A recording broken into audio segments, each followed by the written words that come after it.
Selamat pagi, salam sejahtera bagi kalian semua.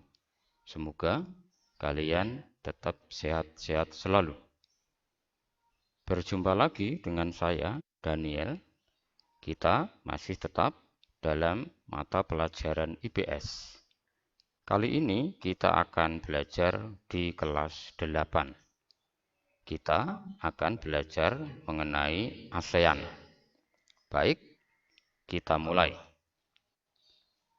ASEAN adalah kependekan dari Association of Southeast Asian Nations. Artinya adalah asosiasi atau perhimpunan negara-negara Asia Tenggara. Sejarahnya demikian. 5 wakil negara pemrakarsa mengadakan pertemuan di Bangkok, Thailand, yang kemudian menghasilkan sebuah deklarasi. Di kemudian hari, deklarasi itu disebut Deklarasi Bangkok, yang menjadi landasan berdirinya ASEAN.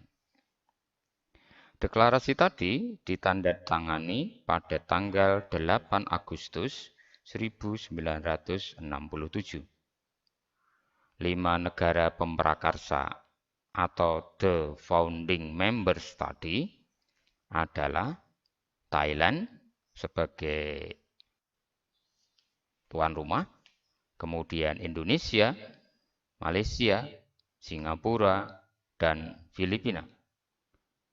Kita akan berkenalan dengan wakil kelima negara tadi sebagai berikut. Yang pertama, ini adalah Bapak Tanat Koman dari Thailand. Beliau adalah Menteri Luar Negeri Thailand pada saat itu.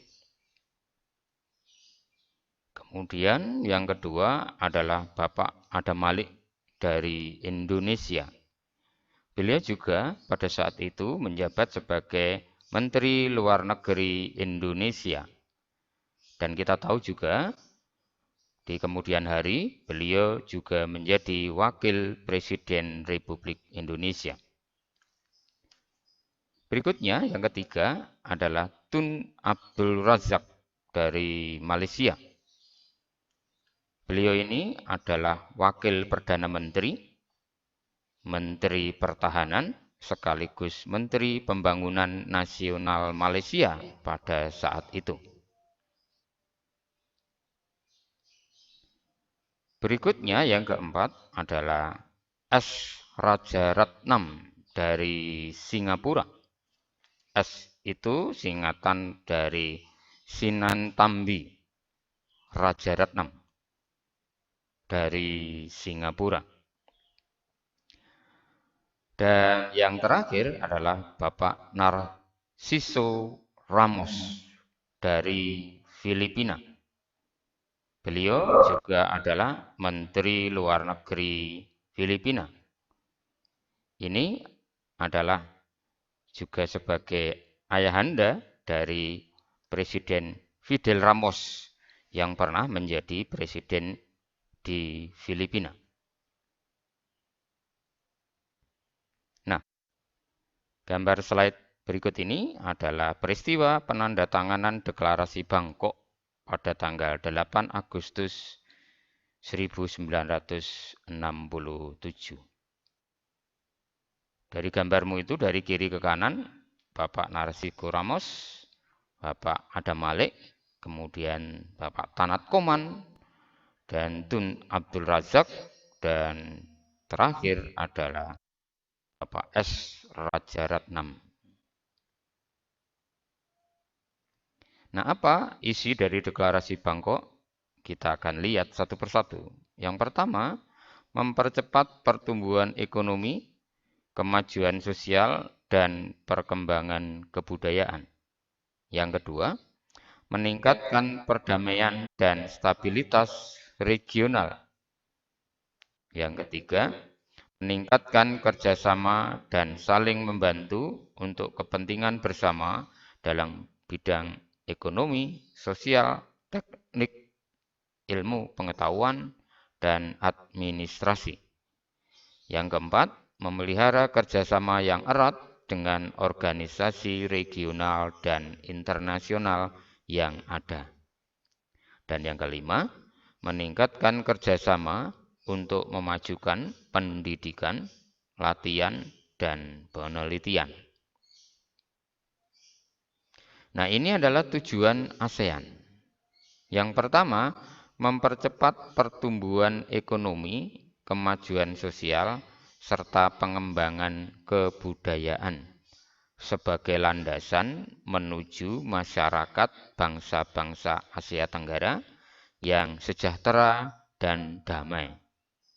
Yang kedua, meningkatkan perdamaian dan stabilitas regional dengan menghormati keadilan dan tertib hukum dalam hubungan antar negara dan mematuhi prinsip-prinsip piagam PBB.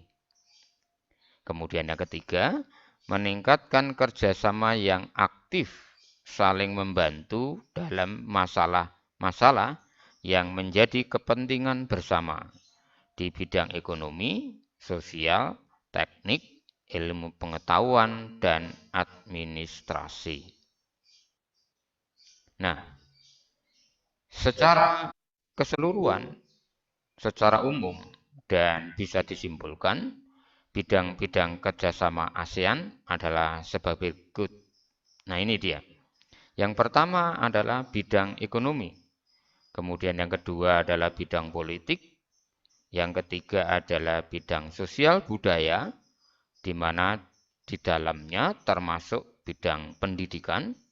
Dan yang keempat adalah bidang keamanan. Sekarang kita belajar tentang deklarasi atau traktat atau perjanjian apa saja yang telah dihasilkan oleh ASEAN. Yang pertama adalah Soft Fund Declaration yang ditandatangani pada tahun 1971. Soft Fund itu kependekan dari Zone of Peace, Freedom, and Neutrality. Jadi, ASEAN ingin dan mewujudkan sebuah zona yang damai, bebas, dan netral. Zone of Peace, Freedom, and Neutrality. Yang kedua adalah TEC, Treaty of Amity and Cooperation in Southeast Asia, yang ditandatangani pada tahun 1976. Traktat ini atau perjanjian ini adalah mengatur berkehidupan secara damai, berdampingan secara damai, dan bekerja sama di antara anggota-anggota ASEAN, lebih luas di wilayah Asia Tenggara.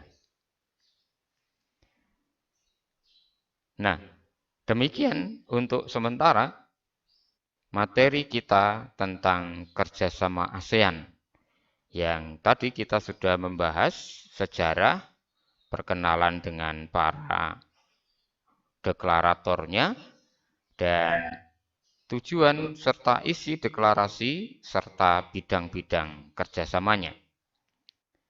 Saya berharap kalian terus giat belajar, terus menjaga kesehatan dengan protokol kesehatan, dan tetap semangat belajar dan berprestasi walaupun di era pandemi.